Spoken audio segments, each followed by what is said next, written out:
President Trump talks to chief strategist Steve Bannon during a swearing-in ceremony for senior staff at the White House in Washington, January 22, 2017.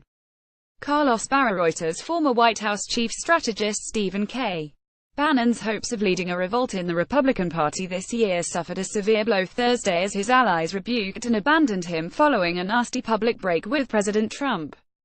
Candidates who once embraced Bannon distanced themselves from his efforts. Groups aligned with his views sought separation, and his most important financial backer, the billionaire Mercer family, which has championed him for years, announced that it was severing ties.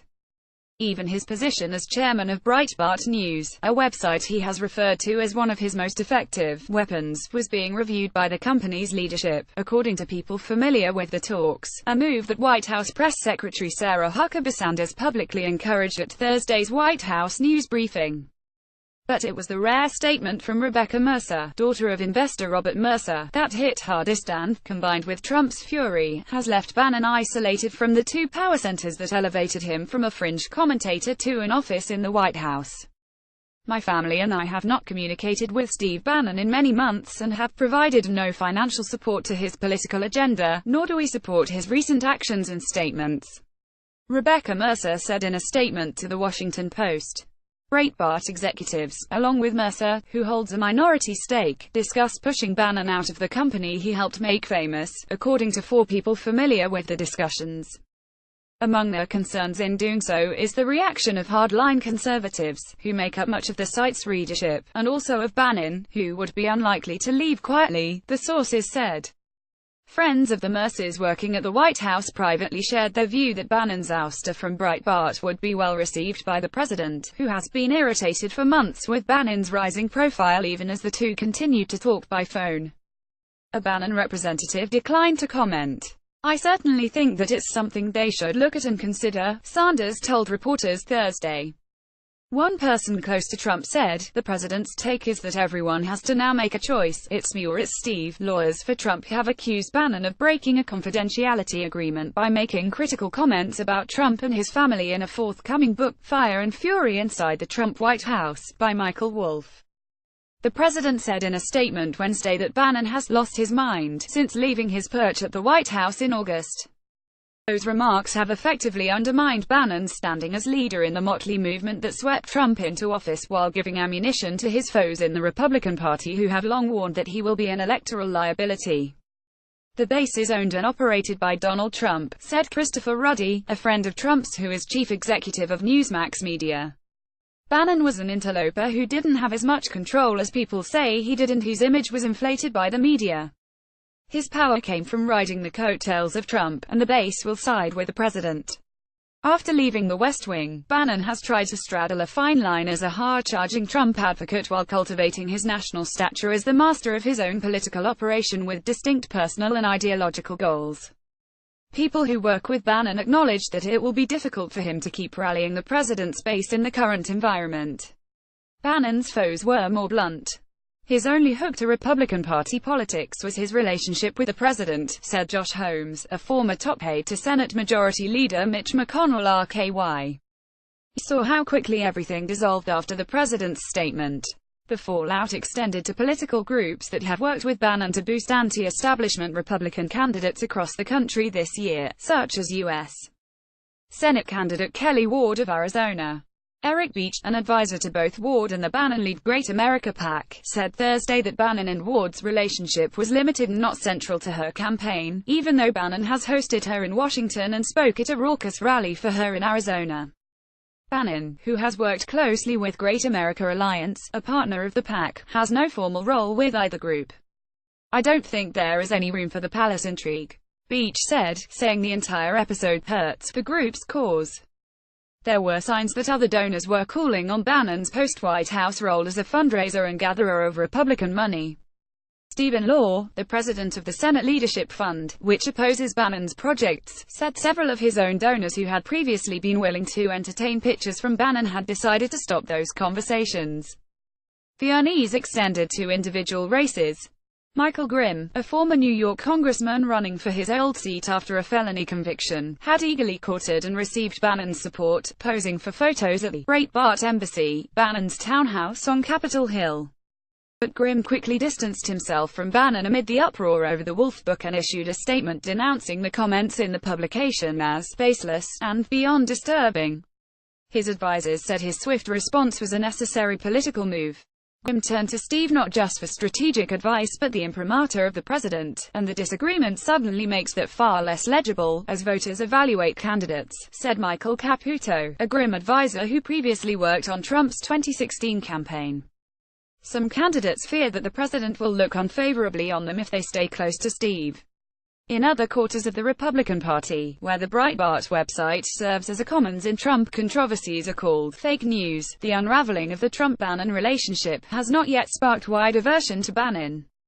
Danny Tarkanian, a perennial candidate in Nevada and Trump booster challenging Sen. Dean Heller RNEV, said Thursday, "If Mr. Bannon is willing to support me through his comments, his financial resources, or to come out and appear at a rally, I would welcome that support." Tarkanian remains friendly with Bannon's circle and noted that he has conferred with Bannon advisor Andy Sarabian on numerous occasions, although Bannon has not formally endorsed Tarkanian and has courted others to run against Heller. Tarkanian maintained that he is a fervent Trump supporter and dismissed the suggestion that he may have to eventually choose a side.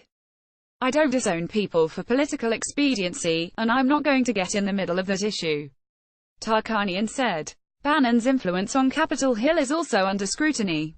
On Thursday, Bannon's allies said they were uncertain whether he would continue to be someone they sought out to help rally against illegal immigration and expel Dreamers, a young undocumented immigrants who were brought into the country as children and who were granted federal permits under an Obama-era program. Yesterday morning, he was key. "Today, I'm not sure," said Rep. Steve King Riowa, a hardliner on immigration. "I'd like to see how it plays out over the next few days and see if he's willing to walk some of this stuff back. How he responds will determine his role." As speculation about Bannon's fate gripped Breitbart, Bannon told several employees and outside supporters that he was intent on staying on as chairman and asked them to go about their work, people familiar with the discussions said. He made plans to host Breitbart's radio program on SiriusXM's Patriot channel, according to two people familiar with those discussions. Bannon called Trump a great man late Wednesday night on that show and said he supported him day in and day out. Bannon's role as a radio broadcaster, which appealed to Sirius when the broadcaster brokered a significant programming deal with Breitbart last year, is a factor inside Breitbart as executives mull whether to ask Bannon to step down as chairman. Breitbart wrote last month that Bannon's commitment to the SiriusXM radio platform ensures that the conservative populist icon will have a significant presence. After his dismissal from the White House in August, Bannon thrust himself forward on the national stage as the lead general in a war to destroy what he saw as a weakened Republican establishment in the House and Senate, a bloc he called a globalist clique that had total contempt for Trump's supporters. He immediately took back control of Breitbart, launched fierce rhetorical attacks on Republican leaders, and last fall helped lead the charge to elect former Alabama State Judge Roy Moore to the U.S. Senate, even after allegations surfaced of Moore having had improper sexual contact with teenage girls. His ambitions have been extensive, mixing trips abroad to connect with global leaders and promote nationalist ideas with daily huddles with AF candidates and supporters at the Breitbart embassy. In October, Bannon went as far as announcing on Fox News that there should be primary campaigns against every Republican Senate incumbent except for Sen. Ted Cruz Tex. Bannon's allies point to the decision of three incumbents, Sen. Jeff Flake Rares, Sen. Bob Corker R. Tennessee, and Sen. RNG. Hatch Rutar, to retire instead of standing for re-election this year as evidence of his power to inject fear of the base into the Republican Party's national leadership. But Bannon's plans for disruption have not quite come to fruition. Candidates to challenge Republican incumbents in Nebraska and Wyoming have yet to materialize, and there is no candidate yet recruited to take on former Republican presidential nominee Mitt Romney, who is expected to announce his Senate candidacy in Utah. A Bannon-backed candidate in Mississippi, Chris McDaniel, has slowed his preparations for a campaign against Sen. Roger Wicker according to people who have spoken with him. Bannon in recent weeks had also met with leaders of the National Republican Congressional Committee and agreed to resist primary challenges in seats at risk for Democratic pickups next year. Bannon allies say that he now sees the most opportunity for like-minded Republicans in Democratic-held Senate contests, including Indiana, Missouri, Montana, and West Virginia. And he has groused to friends that it would be difficult to win in Nevada and Arizona against well-financed Democratic challengers this year, many of whom expect the left, not the right, to be energized in November. Days like this hit hard, said Sam Nunberg, a friend of Bannon's and a former Trump campaign advisor. Steve has an emotional connection to the president and to the Merces, and I'm sure this is hitting home. But, he added, it could still work out with the Merces. The reality is, how can you really kick Steve Bannon out of Breitbart? Staff writers Josh Dorsey and Sean Sullivan contributed to this report.